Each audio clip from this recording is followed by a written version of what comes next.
All right, so welcome everybody.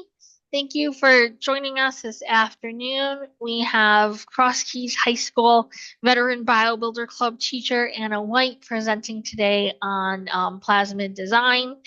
And if students or anyone else on the call has questions at any time, go ahead and either send it in the chat or I'll try and see if people are raising their hands. But if we miss you, just feel free to ask your question. So, and I wanted to make sure that no one has burning questions waiting.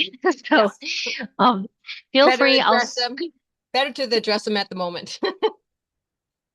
All right. So I will say you can take it away. Okay. Hello, my name is Anna, and I'm from Cross Keys, and this is my third year of mentoring BioBuilder teams.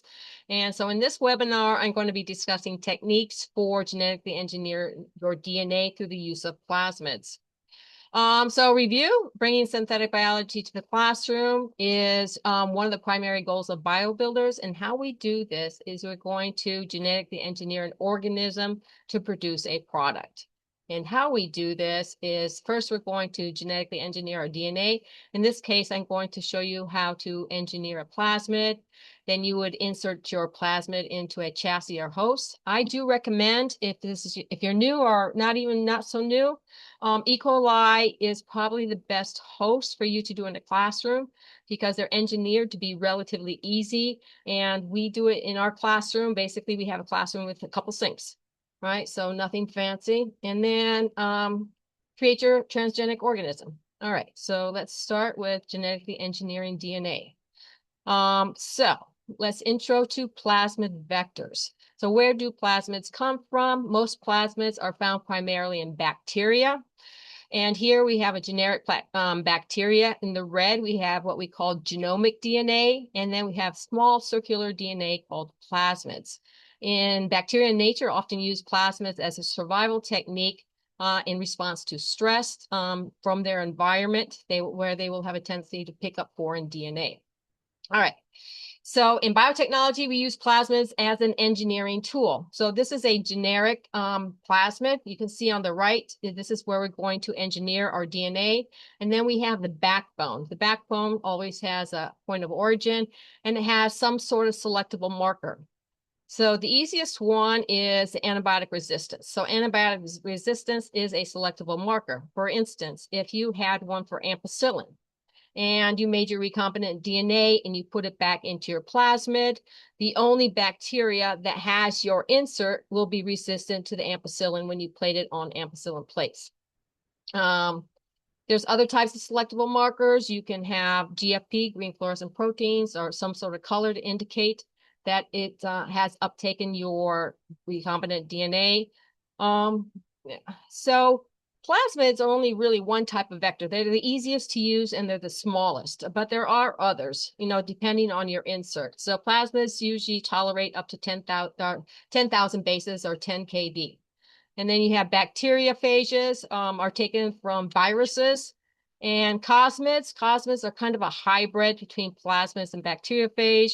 And then you have what we call artificial ones called backs and yaks. So if you had a complicated eukaryotic cell, you would most likely want to use yeast. Because remember, prokaryotes do not have introns and exons, and eukaryotics do have so yeast would have the mechanism in order to splice out your introns and also be able to fold it correctly.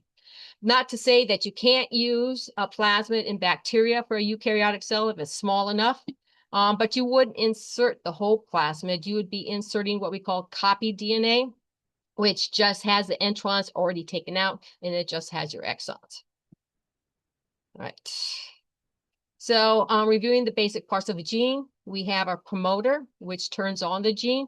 It takes it from DNA to RNA. This is where the transcription factors and polymerases bind to. And then we have what we call RBS, the ribosome binding site, otherwise known in bacteria as Shine de Largo. And that is for translation. So when you have your mRNA, the ribosome binds to this mRNA site, and then it translates it into protein. Next, we have our coding region, the protein coding region, and then we have a termination. termination sequence, which indicates the end of transcription. All right, so how you would write these in your parts for your poster design or your manuscripts, these symbols are pretty much universal, and you do want to include that into your research. There is a promoter for transcription. This is the RBS. This is the open reading frame, and then we have our terminator. All right. So plasmids, overview of some plasmid designs as vectors. Often plasmids are used for cloning and storing. So if you want to put your recombinant DNA into into bacteria, you can amplify it or make a whole bunch of copies, and you can store it in glycerol stocks for at -80 for years. They're a great way to store your gene. For the most part, I think most people want to express their plasmids or make proteins. There's a couple ways you can do this. You can have a promoter. A lot of times you can put a promoter in that's inducible. The lac promoter is often used. So when you add ITPG, it activates the expression of your target protein, and then you have your protein. Other ways that you want express your protein or test your DNA is called reporter plasmids. And again, if you want to test your promoter, for instance, you have a promoter that's going to be activated at in certain conditions. Like a couple years ago, one of our teams had a promoter it was supposed to be activated in the presence of PFAS, which is a type of microplastic. So we wanted to test to see if the promoter worked. And then instead of adding a gene of interest, we add GFP. So if you get a green fluorescent protein, that suggested that your promoter actually worked. Another way to use a reporter plasmid is a reporter gene is maybe put it after your gene of interest. So this would imply that your gene was also expressed, where this is easily seen. All right, and cells. So DH5 alpha cells. DH5 alpha cells are what every BioBuilder team does get from NEB, and they're very easy to transform your recombinant DNA. They do express proteins, but not as well as BL21 cells. Right, BL21 cells probably don't transform as easily, but it does tolerate expression of recombinant DNA or foreign DNA. We did not have access to BL21, so we did express our proteins in DH5 alpha. Each has its pros and cons. All right, I have this plasmid. So I'm sending Chloe a PDF of this presentation with all the links. Right, here is a good resource for people that want to look at different plasmids, protocols, and videos. It's called Add Gene, and then this ebook called Plasmid 101. All right, so I'm going to go over 3 methods of constructing your plasmid. The first 2, restriction enzymes and Golden Gate assembly, I'm going to briefly discuss those and give you information so you can look into it more. But what I am going to go through in detail is the Gibson assembly. So NEB has their own version called BioBuilder assembly. It's just like Gibson assembly, except it's their own. And as a BioBuilder team, you do get one for free. So that's the other advantage. All right, so restriction enzymes, if you remember this from AP Bio, you have your insert, you have your vector, you cut your vector with these enzymes or molecular scissors, we call them, and then you ligate them together.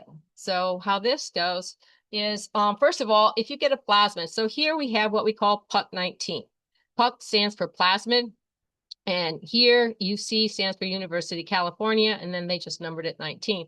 This is basically a vector, a backbone vector, right? Doesn't have anything fancy in it. And here we have an area called MCS. That stands for multiple cloning site, and you have all these enzymes that you can utilize in order to put your insert in. I'm going to give an example with EcoR1 enzyme and BAMH1. So you see in the red, this is what we call the recognition sequence. And the enzyme recognizes this sequence. It's palindromic, meaning that's the same forward as it is backwards. And then the arrows tell you where it's going to cut. The ends represent any nucleotide. So it doesn't matter what the sequence is right here. As long as it has this sequence and it recognizes it, it will then cut your DNA, creating what we call sticky ends, which is important to put your insert together. And then here is another one, BAMH1. It's kind of similar with EcoR1. You have your recognition site, and then you're going to cut it. All right, so here's your generic gene in purple. Oops. And this is your EcoR1. And then you have your BAMH1 here. And then with the enzymes, you cut the vector and you also cut your gene. All right. And then you're going to ligate them together. So it sounds pretty easy, and it can be. However, there are some caveats for this method. And NEB cutters, it would be a great tool for you because, first of all, you're going to have to analyze your gene, right? You want to make sure that you have one enzyme, one cut, because if your enzyme cuts in more than one place or cuts in the middle of their gene, that's not going to be good. So you have to analyze your insert and your gene. I like to analyze both, make sure I have one cut for each. NEB cutter tools. This is for NEB cutter right here. And then they also have some video. So these are two links that you can use. So you have to analyze your inserts and then you have your enzyme protocols. Enzymes are also proteins. So they're require a certain buffer and certain temperature and certain amount of time. Each one is different. They have a big thing where you can do a double digest. When you cut your DNA with an enzyme, we call it digest because it cuts it at a certain area. And sometimes you can digest two enzymes together if you can, if it has the same pH and same temperature. Otherwise, you have to do it sequential. You have to do one cut in one reaction, then you have to cut it in a second reaction. But it is doable. All right, the second one is Golden Gate assembly. Before I go into the assembly part, I want to go over BioBricks. So BioBricks is a BioBrick Foundation is a public organization established to promote the use of standardized parts. As you can see, we have some standardized parts over here. We have rulers, we have certain sizes of nuts and bolts and type of electricity, right? So these standardized parts facilitate interchangeable components to improve efficiency, cost, and to ensure, most of all, consistency of a product that can be easily reproduced. And so this was developed in 2003, but then in 2011, BioBricks came up with a new version, which uses enzymes, some enzymes that we call type 2S restriction enzymes. And I'll go through that in a minute. This was adopted by iGEM and allows teams to easily assemble multiple parts in a single reaction. So if you are an iGEM team or you know of an iGEM team, they usually get a whole plate with each well consists of parts. So the parts are inserted into plasmids and they get a slew of these parts, which are great if you have all the parts to put them together. So Golden Gate assembly is often used for BioBricks. You can, if you don't have a certain part, you can design your own part, which requires a little bit more ingenuity and it's a little bit more complicated, but you can still do it. Like if you have three parts and you need a fourth. All right, so how this works. So this is the restriction enzymes that we looked at with the method of restriction enzymes. It's called type 2P enzymes, the recognition sequence, and then we have where it cuts. The difference is with type 2S, we also have a recognition sequence, but it's not palindromic. And it doesn't cut in the recognition sequence, it cuts downstream. So Golden Gate assembly uses this type 2S restriction enzyme. And so it creates this overhang in which Golden Gate designed to make these fusion sites, which is really quite clever how they did this. And if those of you who are not familiar or used to dealing with DNA does have orientations. So you should always put your 5' and your 3'. Remember that they're anti-parallel, and then you have your 3' to 5'. When you read literature or you're going to write down a sequence of DNA, no matter if it's on the bottom strand or the top strand, you always write it from 5' to 3'. Some of the enzymes used that are common for Golden Gate assembly are these three. Last 2 summers in our Frugal Science Academy, we had the opportunity to use BSA1 enzyme. And how you read this is you go from the top strand, 5' to 3', you have your recognition sequence, and then it has N1. This means it's going to cut after one nucleotide. And of course, the bottom strand means at the 5' end, it's going to cut after 5 nucleotides. All right, so let's see how they created this fusion sites. All right, so remember our parts. We have our promoter, we have the RBS, we have our coding sequence, this is our protein, and then we have our terminator. So you can see here, each one on either side of our part, it has a restriction enzyme recognition sequence. The cut is after, it's downstream, what we call downstream of the cut, but afterwards, the recognition site is, or the cut is upstream from the enzyme. All right, so in BioBricks, they like to call these prefix and suffix. So this would indicate the prefix, promoter, and this would indicate the suffix.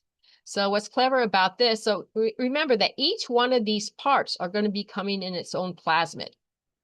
So this part, once you cut it, the suffix is going to interact with the prefix here, and then the suffix for the RBS is going to interact with the coding sequence, and then the coding sequence suffix is going to interact with the prefix over here, whereas the suffix here is going to bind with the vector, and then it's going to continue and bind with the vector at the prefix.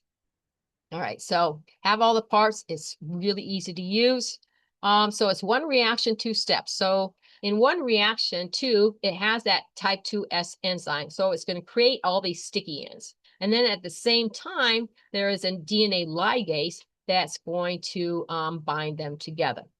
NEB does have a Golden Gate assembly that you can purchase for. All right. So the last one, I want to go into detail. Gibson assembly or any builder. Again, you get it for free from NEB. NEB is faster than traditional cloning.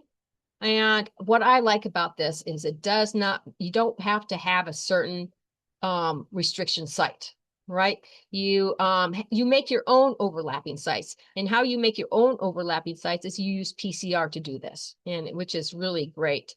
I did include here a video for Gibson assembly by Snapgene, and then this NEB assembly tool. This is going to be your best friend for the Gibson assembly. All right. Let's see how this, well, before we go into it, since it's based on PCR, let's just quickly review PCR. So PCR stands for polymerase chain reaction, and the whole purpose of PCR is to amplify or make many, many copies of your DNA of interest. And the first step is usually you bring the temperature to around 95, 98 degrees, and then you have your plasmid in there, and you're going to separate your double-stranded DNA at 95 here. And then the second step is the annealing part. So the red parts indicate primers. This is analogous to RNA primers during DNA replication, if you remember that from AP Bio. But here we're going to design our primers. It's kind of similar to regular PCR, but I'll show you the difference in a minute. And the reason why primers are so important is because the polymerase has to bind to this 3' area. So back when I was working in the lab, we didn't have all these great tools that you have available now. And so I used to draw it out and make sure that, you know, my 5' binded to my 3' and the polymerase would actually go the right way. I had at one point my PI ordered primers for me, and I found out that she had the primer going the wrong way. So instead of making my amplicon or my DNA sequence, it ended up going outside. So I had no product. All right, and then the last step, this is the polymerase. It binds to the 3' and then it makes a complementary strand. Is everyone good so far?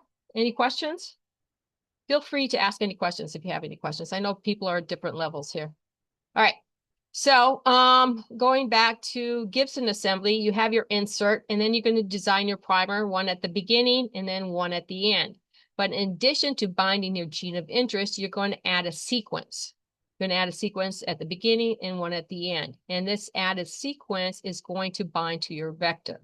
So your PCR product, after you design your primers, is going to look like this. So it's going to be larger. It's going to have this addition, this overlapping area, which is going to overlap with your vector. All right. So this is your PCR products. You can have one insert, you can have many inserts.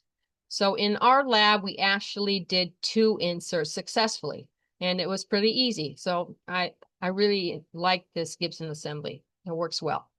Plus the enzymes that we have today are a lot better than they used to be.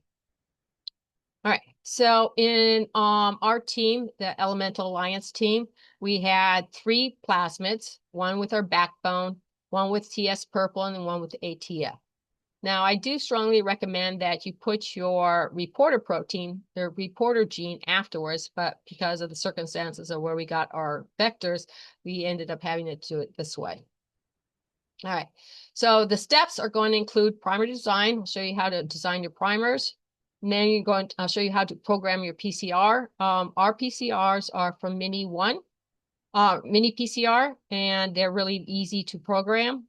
And then you do want to check with run a gel electrophoresis to check to see if you did you get your amplicon is very important. And a step that we tried to avoid, but we found out that you can't, and I call NEB all the time. If I have a question, I call tech, and they are extremely helpful. So they're the ones that told me that you did have to use a PCR cleanup, because in your PCR, you've got lots of enzymes, you've got nucleotides, and lots of things that could interfere with your assembly. And then you do your NEB assembly, and then once you get your recombinant DNA, you can transform it into your host, right? All right, so again, so I would always have everything drawn out. So for each plasmid, make sure that you have a plasmid map. Make sure that you know when you want to start it and when you want to end it. For the backbone, it starts at 5443 bases and then ends at 5456, right? And then here, the TS purple, we want it to begin at 2036 and then end at 2736. And of course, then we have our ATF gene you can see here in blue. I would always have the sequence handy. I have the map handy. Analyze the map. I'll show you at the end how to analyze your map apart from using NEB, which I do all the time just to check and recheck your plasmid. But here is the tool. So you get a lot of tools are available at NEB. The one that you want to use for Gibson assembly is this one. It says NEB, BioBuilder assembly tool. So it kind of looks like what we have right here. And it's pretty easy to use. Again, so you're going to add a new fragment. So our first fragment is our backbone. So you have the sequence. You're going to have to copy and paste your sequence in there. And then you're going to tell it when you want it to start and when you want it to end. And then you can just click and it will generate some primers for you. And then once you're done with that, you said add new fragment. And then you're going to add the sequence for your second plasmid. Again, telling you when you want it to start and when you want it to end. And then we add it, and then you generate your primers. Then you add your new fragment and tell it where to begin, where to end. And then it gives you a little picture of what it should look like. So this is, this over here on the top right is a picture that they give you. I would look at this picture, make sure it's in the orientation that you want it. Right. And then these are the primers that they gave us, right? So some things that you need to look for, like GC content means the base pairs between G and C has a triple bond versus A and T has a double bond. So it takes more energy to separate GC than it does AT. And you want to keep it around 35 to 65, I believe, but it will let you know. And then here we generated our primers.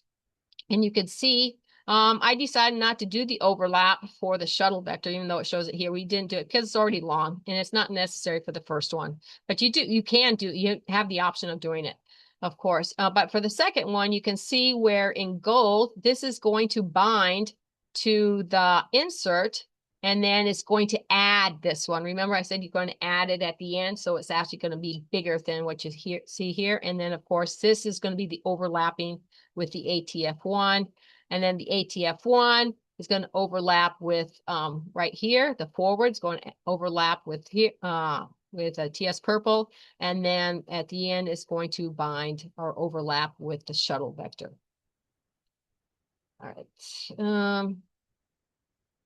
All right, so IDT is a great place to order. I just got an email saying that they're raising some of their prices, but in general, they're pretty cheap. I think I got 3 sets of primers. So this represents 3 sets of primers that you have to order. And for me, it's probably about $100 plus $20. No matter what you order, it's going to be $20 shipping. And I like to make sure that I have everything written out, because if it doesn't work, you have to see what you're going to change next, right? And here's the length, 18 bases or GC content. I don't really use this too much, but I do in general. If you look over here, I do like to end on the 3' end with a G or C, because that's where the polymerase binds to, and it's just a little bit stronger bind because it's a triple bond. So I was always brought up, putting at least 1 or 2 G's or C's at the end of your primer, because that is where the polymerase binds to. So I still do that as habit. All right, so I have my 3 sets of primers. I want to know how big my insert is. I want to know where it begins, where it ends, right? And then if you notice here, so we had a little caveat here, because we received our TS purple. We are going to order from Adgene at the beginning, but then we ended up getting it from iGen. So the plasmid was a little different. And we needed to add a RBS, and a ribosome binding site. So RBS in bacteria is usually AGG. However, this one upstream had AGG. So in this case, we decided to make a point mutation. So we added the point mutation in our primers, so it actually made our RBS for the ATF1. All right, so here is our sequence.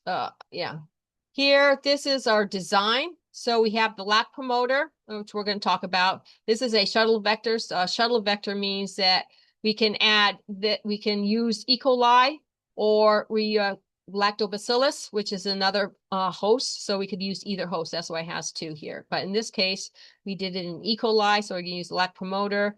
We have our RBS, purple, RBS, our ATF, and our terminator sequence. All right. So let's go. Here, bases. Oh, this is PCR, programming your PCR. So you do get a free master mix. It's Q5 high fidelity, and it works really well. When I used to work in a lab, the most you could get with fidelity was about 1,000 bases. This enzyme, you can sequence you can amplify up to 10,000 bases, which to me is just crazy.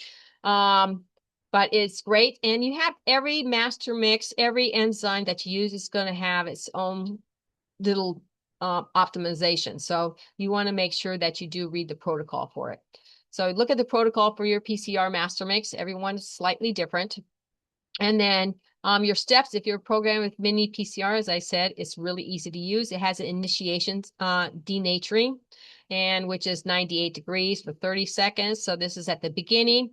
And then 1 through 3 are the cycles. So you have your initial denaturing, then you have your denaturing in your cycle. And then you have your annealing. So the annealing is usually different. So if you look at your TM, your 3' TM, this is your melting point. And so here you usually go about 3 degrees above the lowest one. Since this is 56, we did it at 60. You should run it at 60. The elongation is also a little different. So these are the 2 that you really have to adjust for your insert, right? And so here it says that you go 10 to 15 seconds per kilobase. Since this is 16, you would want to go maybe for 15 to 30 seconds, right? And if you don't get PCR products, this is pretty forgiving, because we messed up quite a bit on this and we still got some great results. So it is pretty forgiving. But if you're not getting your PCR product, you can adjust some of these temperatures. We used to always, like when I worked in a lab, we do a gradient. That means we would do the annealing temperatures at various temperatures to see which one worked the best. But this works pretty well. So then you'd want to run your gel, right? So we have our 3 inserts. We know how long they are. 5840. This one is 690. And then this one is 1611. So we ran the gel, and you can see that we successfully got our 3 products, right? In lane 1 is our backbone. This is TS purple, and then we have our ATF. And this first one is what we call a marker or ladder to measure the length of your PCR product. I'm hoping that everyone is familiar with PCR. All right. So Gibson assembly, you have your vector, you have your overlapping ends that you created with PCR, and then you put it together in the Gibson assembly. So in the Gibson assembly, once you have your PCR products, put your PCR products in there with the Gibson assembly or any builder enzymes, and it has exonuclease. That means when you do your PCR product, it's flush. There's not, they don't have a sticky end. So we want to create a sticky end, right? For the pieces of DNA to bind together, to ligate together. So it has an exonuclease that chews back the 5' end on all of your fragments, right? And then it has a ligase that's going to ligate it together. And if there's anything missing in there, it has a polymerase to fill in the gaps. And then what you want to do later, after you have your recombinant DNA, is transform the plate.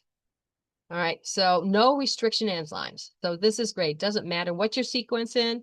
You design your primers, and then you do PCR, and you don't have to rely on any sites. All right, so because we were new at this, we ran a gel. And when we were running the gel, we used a green stain, and you could see a slice. So this one was the control, and then this one was ours. You can barely see it. And I did call them up and ask why. And they usually don't recommend that you run a gel because only about 1% of the DNA actually gets assembled. So they just recommend just go ahead and try to transform or try to plate it, right? Transform it and plate it. But we ran the gel and we did it, and so PCR cleanup is recommended. So the first time we did it, we really didn't see anything, but it could have been because we didn't transform it. But anyway, PCR cleanup, I do recommend doing a PCR cleanup. You can get that at NEB also. It costs maybe $100. But I recommend that you do that. Once you have your recombinant DNA, you're going to transform it into your host, and then pick the colonies. So our first try over here in our recombinant DNA, and we got great results. So you can see all the cells that we actually got. All right, so again, this is our, so now we wanted to express the protein. So expressing the protein, again, we put this in E. coli, so we're going to use the lac promoter. And then you add ITPG. So the ITPG activates the lac promoter, and it's supposed to express your proteins, right? But the lac promoter is also known to be leaky. So it has like a basal transcription. So we got results on both of them. You can see the little purple; those represent our TS purple, and we got them on both plates. So I didn't see a significant increase with the ITPG and not the ITPG. So that's, don't know what happened there. But we did get purple colonies. So we ran a SDS page. It's a protein gel. And again, we have our controls. We added ITPG at different concentrations. And basically, we see where our inserts could be, but it looks like it's expressed, right? So protein is kind of difficult to work with. But, we don't know for sure yet. We're actually getting the sequence, we're actually getting our plasmid sequence. So I found GeneWiz, I believe. They are going to sequence our plasmid for like $15, which is fabulous. All right, but we did make some observations along the way. So at 37, I left it at 37 overnight, not overnight, over the weekend. And then when we took out our samples, so you can see the one with ITPG, there were clumps. So we hypothesized that this is our ATF, right? We don't see purple. We never saw purple until quite a few days later. But we did see clumping. And we think that it's because that our cells didn't tolerate all that protein expression. And then when I put it back in the refrigerator, actually some of the clumping went away. But then here, we had a starter culture because when I start the cultures for protein expression, instead of taking cells, we usually make an overnight culture. That means we take some cells, put it in a culture, and then leave it overnight, and then take maybe 50 microliters from that to start our cultures for protein expression. So we left our cultures, our starter cultures, in the hood, and we did the SDS page twice. So the two starter cultures that we used, one after 2 weeks and one after 3 weeks, there was significant expression of the TS purple. And we did notice that the TS purple really doesn't show until about 4 or 5 days. All right. And this is after 2 weeks and after 3 weeks. So it seems like it's still expressing, which is new to me, right? All right. So Plasmid design. Next, I'm going to show you how to use tools to facilitate your Plasmid design. There's benchling and snapgene. I'm not familiar with these. I think a lot of people use benchling at the collegiate level, and there is a free version. They also have lots of other things involved with it. And then the one that we use, that I like to use, is called Vector Builder. Vector Builder is an online, but it has also a Vector B that is free. And that is an app. So if you have a Chromebook, you can't use Vector B, but I like to analyze my genes or my recombinant DNA in Vector B. So software tools, benchling and snapgene kind of look the same. They've got lots of different things for you to play with. They have notebooks. I don't really know anything about it. That's something for you guys to explore. So Vector Builder, this is the online. You can actually design on here. You can design your vector and then and they'll make it for you without doing anything. You can just make it on there and they will make it for you without you having to do any Gibson assembly or anything like that. But it is for a price, right? It can be very expensive. All right. So this is Vector, what Vector B looks like. And this is a software tool. So here is a snapshot of the tool. You can see that I'll analyze all of my vectors. So we have this is our backbone. I'll put in the sequence for a backbone. And then you can add things. Oops, there's a, oops, sorry. There is a video here for you. Oops, I'm not gonna show this. Let me get out of here. All right. So let me show you for a minute. Let me see if I can undo this. Where's the zoom? I do want to show you Vector B.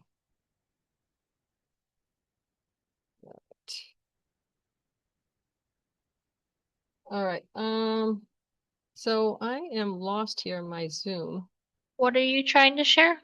Another screen, but I've lost my screen that oh, here. Whoops. You want to end the current share and share something Yeah. else? Yes. The only thing that's coming, oh, here. Cancel. All right, here. All right. Let me share this. Um,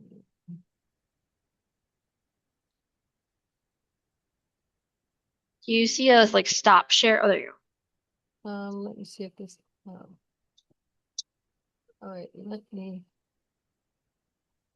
We can see your vector B. okay. Let me make this big. All right. So design my open file. So you do have to save your files. Let me just open this one. Oh, this is not the one I was looking for. Hold on. Shoot.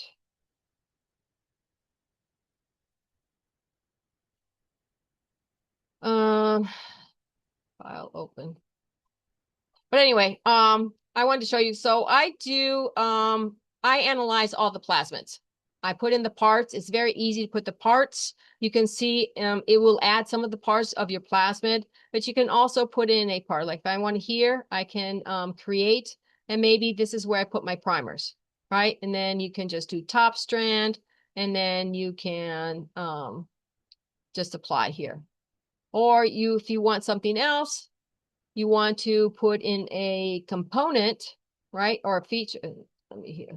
You can put in a feature. It's very intuitive. create a feature, and maybe I want to put just RBS, just for the sake of putting something in there. Maybe I want to put it here. You can change the color over here, and it's very easy for you to use, right? And so I analyze all of them, and then once I get my sequence from NEB, I like to download the whole sequence and then put it in there and analyze to make sure that my primers are doing well. Do I have any questions? That's pretty much it. But any vector B is great for analyzing your DNA, your plasmids. And then we use Gibson assembly. So, questions? No? I will make sure that I email out the whole presentation and the links, and a lot of this is linked in the BioBuilder Club handbook. Oh, I see that Frame has a question. Hi, Anna. Thank you so much. Thank you Oh, for explaining. I have a question. I know this is very high end for me just because I heard about this at Georgia Tech, but still we never tried. So, my question to you is, if somebody is doing it for the first time, are there any websites that you suggest to watch videos or to understand at for a beginner? I mean. yes. There are lots of videos. I put one for Gibson assembly, but any builder is like Gibson assembly. It's any B builder, any B's version of Gibson assembly, and I did put some videos in there. Um, And the vector B, if you don't know the vector B, I also put a link in the vector B. It's a half-hour tutorial on how to use vector B. And for me, it's a great tool to use. It's very easy to use, but you do need a computer. It's an app. That's the only negative thing about that. All But right. and then I will give you the information. Chloe will hand out the information with all the links and the And information I that I think just Anna presented. mentioned, and I have in the BioBuilder Club handbook two add genes resources, Mhm. just in general for plasmids. Right. You get the DH alpha cells. You get the any builder reagents. You get the Q5 fidelity, the PCR. So you get really everything that you need. What you probably would have to purchase maybe is a PCR cleanup. Okay. Thank you so much. Uh-huh. If you have any questions, just let me know. You know where I'm at. I have a question as well. Okay. Um, and so the team that I'm working with has a cassette of four genes that are, I think they're in an operon, and I don't know the sizes of the genes, but and they also have a couple of accessory genes that they would like to include in their work, and I think it's going to be too big for a plasmid, or it could be. Well, first of all, you're going to need your sequence. And if it's not big, if it's a couple thousand, if it's I think if it's, 2,000 bases, if your vector is like 5,000 bases, it depends on what your vector is. You could add a couple thousand bases, I think, pretty easily. You could do it all in one thing as long as you have your primers. I think theoretically the overlapping parts should work in 4 and 5 inserts. If you do, and they do, so you do your PCR, you make sure you have all your inserts. Um, you can put it all in one reaction, but if worse comes to worse, you can put in, we used to in the lab just use PCR, make really long PCRs, and then maybe just overlap those two together, right? Does that make sense? And then just build on it. But I think the Gibson assembly should work for if you have 4 parts. I think it should work, and it's not crazy big. Um, So they are outside the country and may not have access to the same tools as most of Mhm. the teams. But I think they're aware of what they have to work with. So I mean that's not so much a problem. I was just concerned about if the genes that they're putting into their plasmid are just end up being too big, too much DNA for a single plasmid. Well, it said in the beginning, I showed the plasma, it can take up to 10,000 kilobases, which is a lot, Okay. right? Yeah, so I would go ahead and try it. Okay. All Yeah. right. Thank you. Yeah, you're welcome.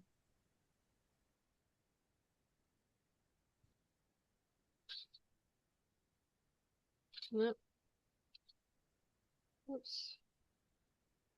Any other questions? No, well, I hope this helps some of you. Any last questions? This was great. Thank you so much, Anna, for presenting all of this information. And yes, I will make sure everyone gets the recording. And I did want to mention, Anna has requested, and I know some other teams have requested, some of the reagents that NEB offers. So there is a limited list of reagents that you can get. It is linked in the handbook. There's an NEB BioBuilder Club page, and then once a teacher requests the reagents, they email me, and I just confirm that you're a team. And if there's any reagents that you can't access from the list, if you let me know and enough teachers request that, then I might be able to get that added to the list in the future. And that's great. That'd be awesome. But yeah, you probably get the tools that you need.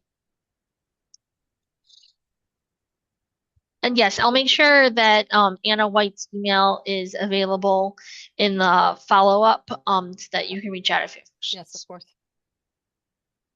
All right. Yeah. Well, wonderful. Thank you so much. Okay, thank you. Thanks, everyone. Bye. Bye.